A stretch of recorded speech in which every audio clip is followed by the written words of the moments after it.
jungle. Cable installation failures, we give the higher. I would request Mr. Venkat Reddy, President Solar System Integrators Association, to please join me on the stage. I want everyone, please. Good afternoon, everyone. Welcome back to the afternoon session. It's a very challenging session for me to keep you all engaged. So, I would like to set the tone for this session. Just give information of what we are going to discuss here and what the participants will be taking back with them. So, in January 2025, the government of Telangana unveiled the Telangana Clean and Green Policy 2025, aiming to strengthen the state's renewable energy capacity and promote sustainable development. The policy sets an ambitious target of adding 20 gigawatt of renewable energy and storage capacity by 2030. This session will focus on the technical and technological aspects of integrating solar power with other emerging and existing technologies. It will cover innovative solutions, best practices to maximize efficiency, reliability, and performance. So, my panelists will be speaking on the technology of this renewable energy or storage, or if we are talking about green hydrogen or whatever the points. So participants will acquire knowledge about the latest ways to combine solar power with other technologies, tackle challenges, and make most of the solar energy. Sure. So, I'd like to, first of all, I'll introduce myself.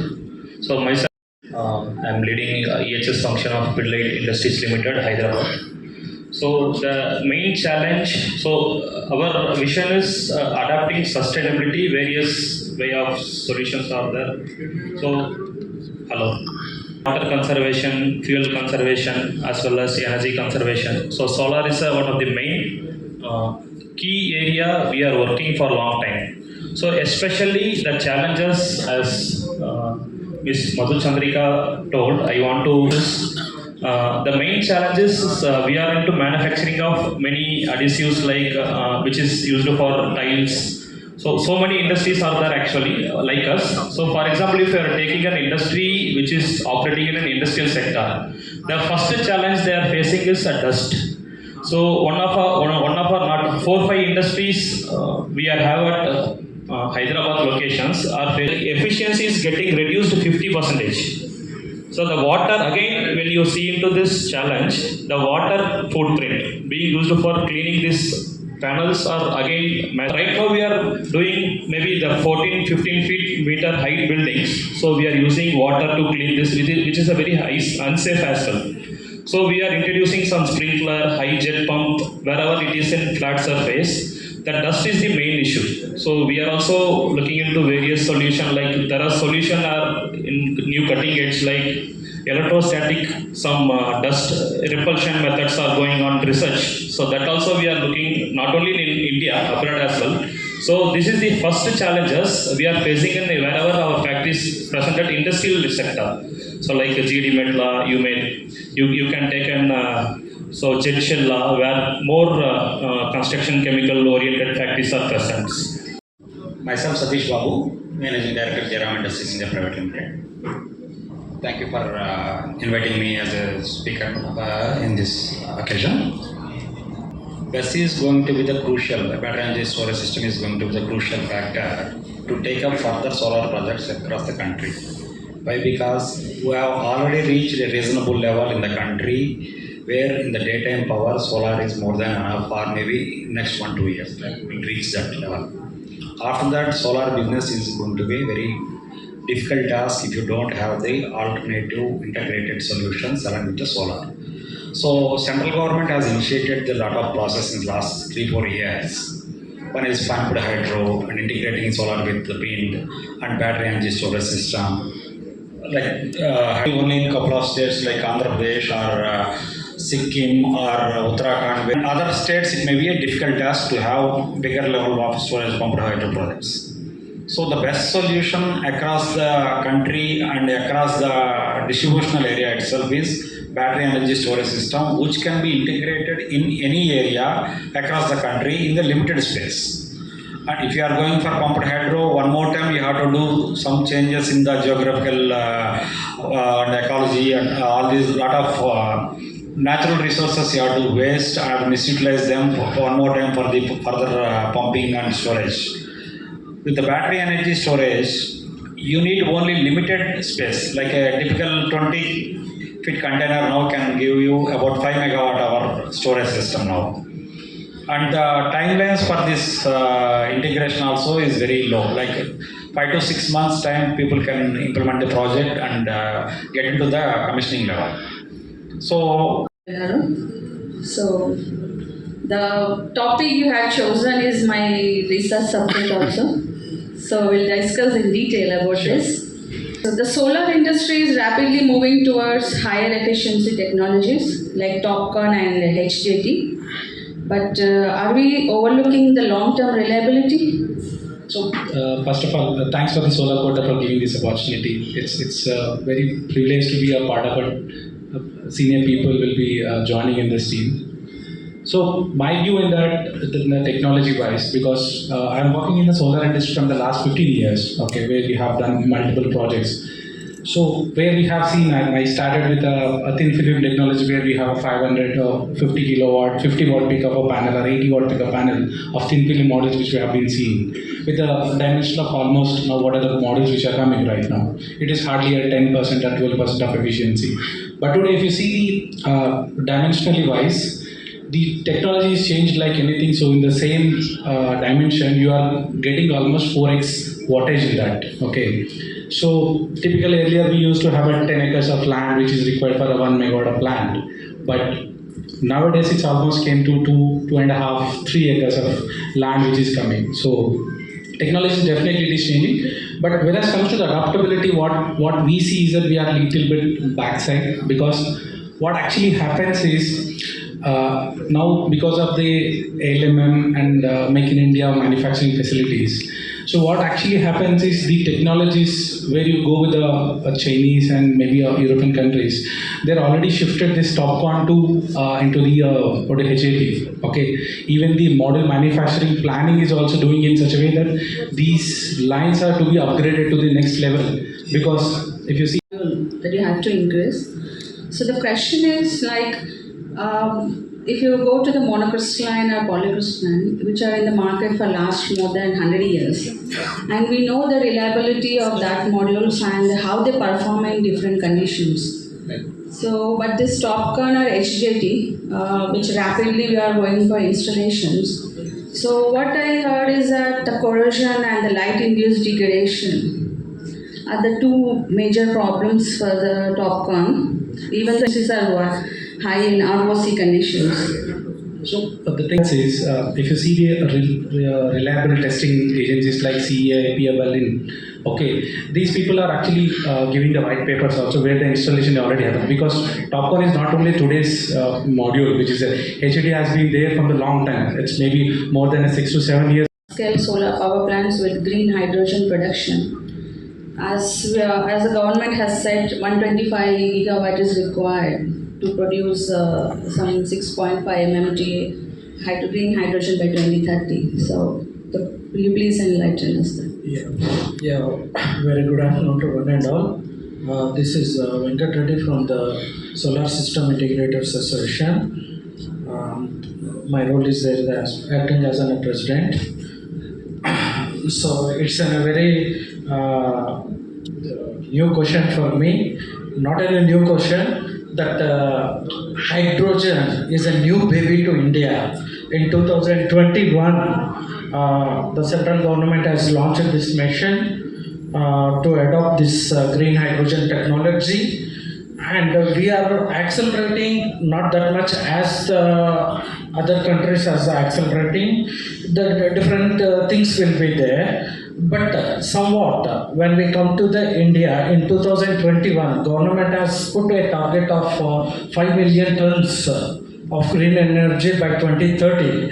But to my extent, to my knowledge, the government focusing on to get this this 5 million tons is also not reaching by the 2030. A lot of drawbacks will be there. When we come to the Telangana renewable policy recently, they are encouraging this what we call this green hydrogen policies, and they are giving very good incentives to who are the promoters, and some of the companies like G2E and H2E, these companies, now the government is what we To clean all the dust. Still, it's a problem. Yeah. So apart from that, this IoT kind of things, first focus is for us to yield, to get the yield driven. Then we can, as a customer point of view, we can think over that IoT of things. So that is my point. I can add a point in that. IoT is definitely helpful for what you say, the platform for a monitoring point of view, for a betterment of the system to run actually. Maybe this can be helpful as I got ignited that. So maybe when this solar panel get accumulated, so we can have that system of monitoring, the collection of data, self-cleaning kind of things, all concepts of that. Actually, same sprinkling type of things are over fixed over the panels, so they can be automatically activated. Cleaning after that it can be. So those kind of things we can. I heard that some robots are used with cleaning. No water is required. Are we using in that? Yeah, dry cleaning again the scratch. But we are using some chemicals, so again that causing some colorish changes in soil. Okay. The ETP required, those things are there. So there are some concept is going on when we are discussing with some technologies with vendor suppliers. There is an electrostatic repulsion method is going on. So they will put the metal over this panel. So they will supply the electrical current. So with the repulsion, it will remove those dust, those things, those technologies are going on. Hopefully that may help us a lot. Next question to Satish. What storage solution strategies can enhance grid stability and manage solar intermittency? Like I mentioned in the first session, Because of the high humidity levels, other duration, low dimming levels. So in the eastern part, the problem it is that you don't have to have the irradiation over there actually. So where you have, if you see the irradiation in West Bengal and near to the Kathmandu in these locations, right? So We you have, use amorphous silicon in that case, which performs in the infrared. yeah, you can use it, but the thing is the irradiation itself, it is not there. There is no viability for you, because if you put a solar plant example, I can tell you, in Rajasthan area, you are going to get a 19 lakh units in a year or something like that. But the same plant, if you are putting into the eastern part, okay, you are getting only 13 lakhs or 14 lakhs or something like that. Investment is same, Investment but is same, return on but investment is taking time. Yes, because of the exactly. location. So that is the reason most of the people will. Solar and wind energy impact the continuous operation of electrolyzers. Very good question, Ms. Madam. The impact, say, before 10 years, when I was in the solar field, it's often a 110 watts of module means we have kept a bus and we have gone to the solar semiconductor company and I have seen that module of 110 watts. Now, we are telling that the solar is on a green energy. All will accept this. To my knowledge, it is not a green energy. After the 25 years, what about the scrap, the sustainability for this? And the impact is much more when we go for this solar side, and the carbon footprints, when we calling about the carbon footprints, after 25 years, what is happening? And the impact on the, our government has kept a target of 500 gigawatt by 2045. Well, as of now, we are in the third. But after 25 years, in the same, in the footprints, last position. Okay, we'll come back. Please submit it. So I'm a safety guy. I see the recycling. So the mother nature, how we can save for future generation. So in this discussion, we have spoke healthy discussion on the challenges we face with solar. So what is the commercial side, financial as well as domestic as well as industrial side? What are the challenges? And what is the impact of solar, what we are adapting now, and after some years, what would be the impact on earth, as well as the towards the green energy as well.